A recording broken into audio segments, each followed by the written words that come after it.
Hello guys, MC the Miniature Surgeon here. Highlighting creates a lot of fuss, and a lot of people, myself included, struggle to get the hang of it. But why do we need highlights anyway?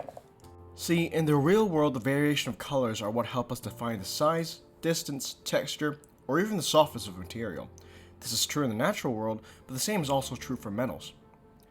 And since minis are too small to be able to show this kind of color differentiation, it's up to us to highlight them to give that optical illusion.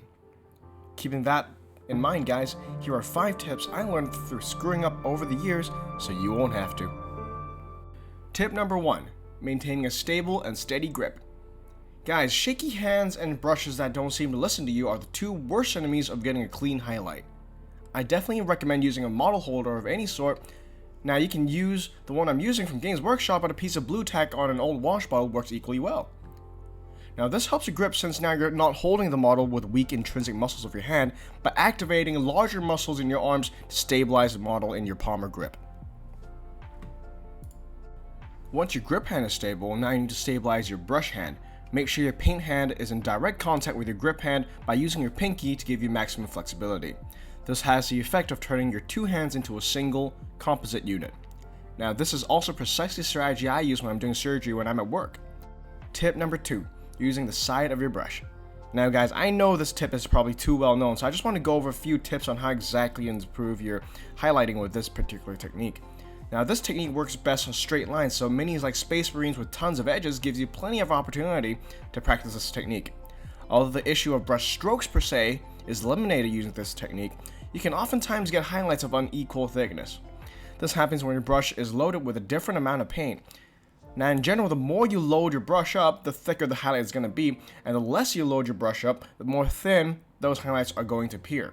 So just make sure you keep this in mind, and you'll be sure to get the cleanest highlights and consistent highlights for your mini.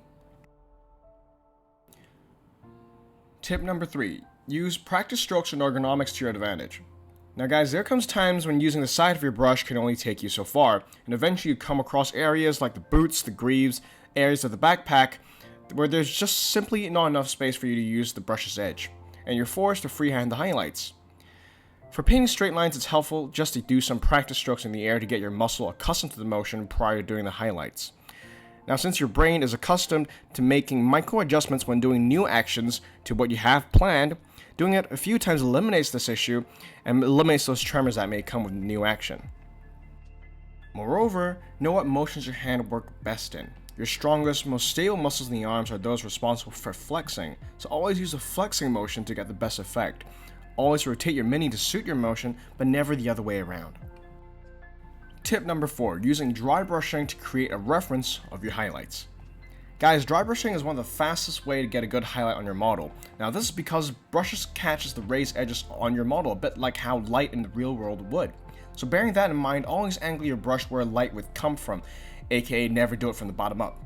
This is particularly good with organic models like the Saurus Warrior, since the soft and varied nature of the highlights can give it a more natural appearance. Now remember that we're always giving the illusion of reality by mimicking Mother Nature. Once the dry brushing is done, you have a very good sketch of how light should be hitting the model. Now with those as a guide, you can use the highlighting techniques we talked about earlier to highlight the sharpest edges of your mini to give it even more definition. Tip number 5. Dry brush prior to contrast paints.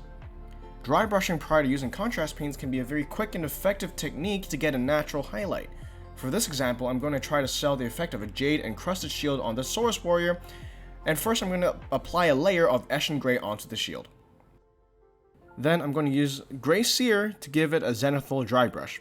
Gray Sear may seem too bright a color, but this will all tone down after applying the contrast paint. Then using Creed Camo contrast paint, I'm going to go over the area, and once the Creed Camo is dry, I'm going to go over it again to seal the effect in. This technique gives you a very natural highlight within a very small space of time, and is ideal for speed painting. For more tips on speed painting and using contrast paints, go ahead and check out my videos on those topics. Link in the description. And there you have it guys, those are my 5 tips to improve your highlighting game. You guys have been absolutely awesome, so my team and I have decided if we can hit 200 subscribers, we will throw in a giveaway as a token of our thanks for your continued support. So go ahead and smash that like button and subscribe to stay up to date with more awesome content. Remember, what we are doing with highlighting is to sell the optical illusion of reality, so don't go overboard and take reference from real life pictures when deciding where to put your highlights. Thank you so much for joining in, guys. Let me know in the comments section below, what's your favorite mini to highlight? Guys, this is MC the Miniature Surgeon, signing out.